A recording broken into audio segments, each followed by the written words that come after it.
or you don't get your oath appointment notice, then you're not going to actually successfully complete the process. Okay, questions about any of that? Now we're going to whip through the application. Yes?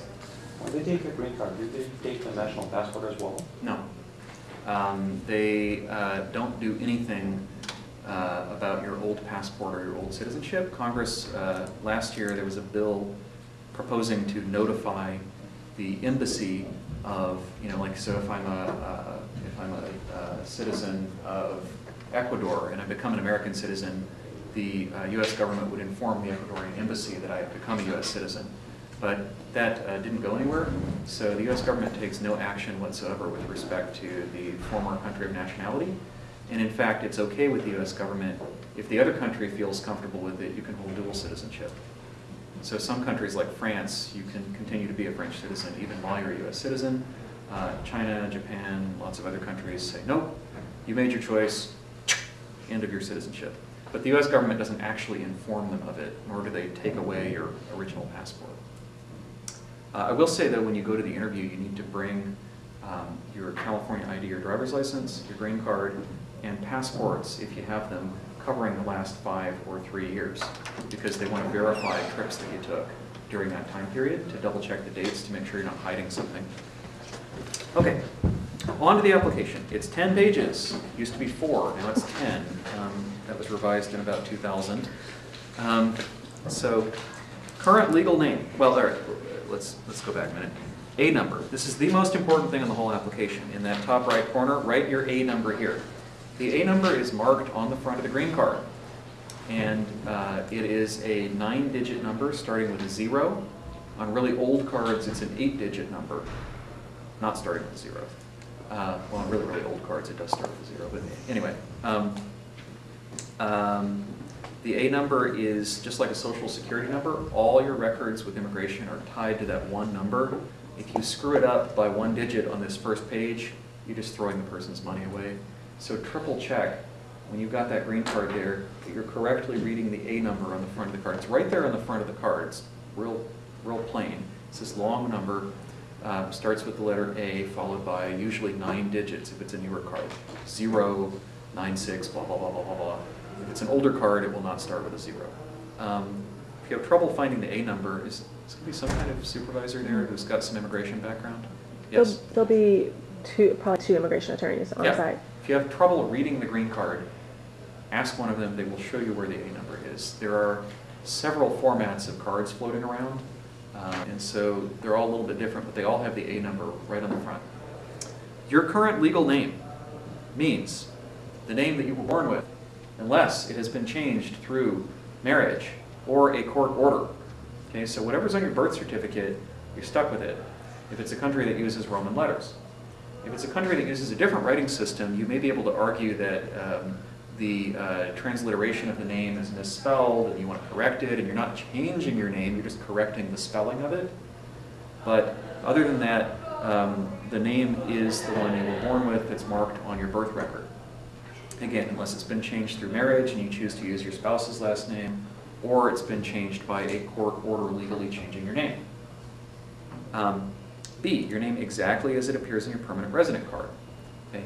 If they have the new style card with all this fancy high-tech holograms and the back is this gigantic magnetic stripe, look at the bottom edge of the card, because the top will cut off part of the name often, especially the middle name, just have the middle initial. And so if you look at the bottom edge of the card, there's all this funny little computer coding, but you'll see the name in the middle of that, and often they'll have the full long name because there's more space in that field down there. Okay? So name as it appears in the card. If the whole name doesn't show edge, part where it's named, look at the bottom edge and see if it appears at the bottom of the front of the card. They're not trying to hide it from you, they just don't. The card facility is this weird quirk that they can't fit much of the name on the top part, at least in the middle name field. Other names that have ever been used, they're not talking about the name that your boyfriend calls you, okay? They mean like things that are on official documents. Passports, driver's licenses, marriage certificates, birth certificates. You know, this is not a nickname, but anything that's actually been written down in an official record, or maybe you're registered for school under a particular name, if that's starting to get like an official name. Okay, so by the time you get through A, B, and C, you should have covered any name the person's ever used that's been recorded in any format anywhere. Okay, name change.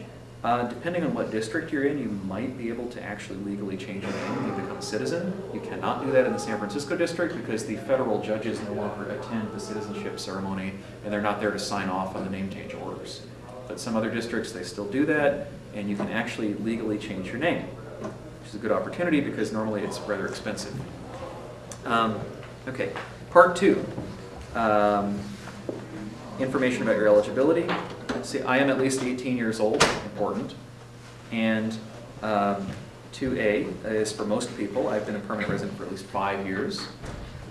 Part 2B, I have been a permanent resident of the United States for at least 3 years, and I've been married to and living with the same citizen for the last 3 years, and my spouse has been a citizen for the last 3 years. Okay? Unlikely you would run into people for C and D. If you do, call one of the supervising attorneys over. Okay, and remember, don't use box B if they're qualified to use box A. Okay? Page 2, you will notice, again, they want the A number on the top. Okay? Social security number, date of birth. Date of birth, even though it shows on their green card and it might be the same as what's on their California ID, ask them if that's their correct date of birth, because the most frustrating thing is for somebody to come back after they've become a citizen and say, oh, you know, my birthday's wrong. Okay. Wrong how? Well, this is what you wrote in your application. This is what was on your green card. This was what was, you know, how's it wrong? They're like, oh, I was actually born in 1953, not 1959. Well, but you told them over and over and over on all these different applications that you were born in 1959. So now you know, what happened? So you absolutely sure that's your correct birthday? Day, month, year, everything?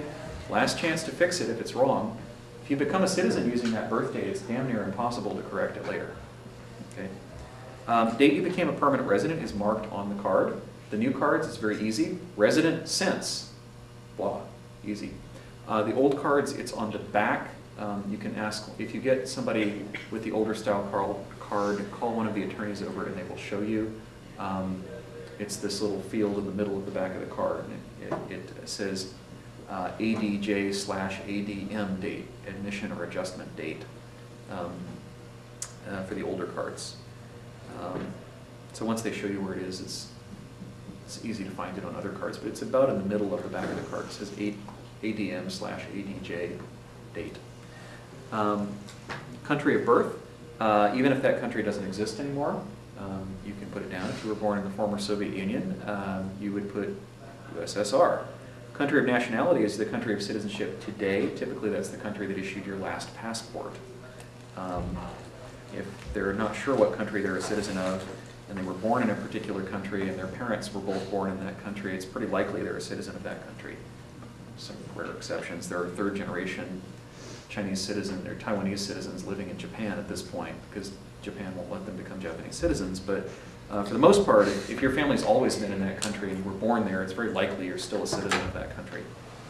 Are either of your parents U.S. citizens? They're asking this in case somebody might have already become a citizen. They don't know it. So what they really want to know is, did either of your parents become a citizen before you turned 18? So if they say, yes, my mother is a citizen. Well, when did she become a citizen? Last year. And sir, you were how old? 47. No, you're not a citizen. Okay? So if one of the parents became a citizen before the kid turned 18, then check with one of the supervising attorneys to make sure that this applicant is not already a citizen. What is your marital status currently? This is the last one. So if I was married and then got divorced and then remarried and became widowed, I'm going to check off widowed. That's the last thing that happened out of that series of events. Okay. By the way, if the person is separated but not legally divorced, you would check off married, and then underneath you would just make a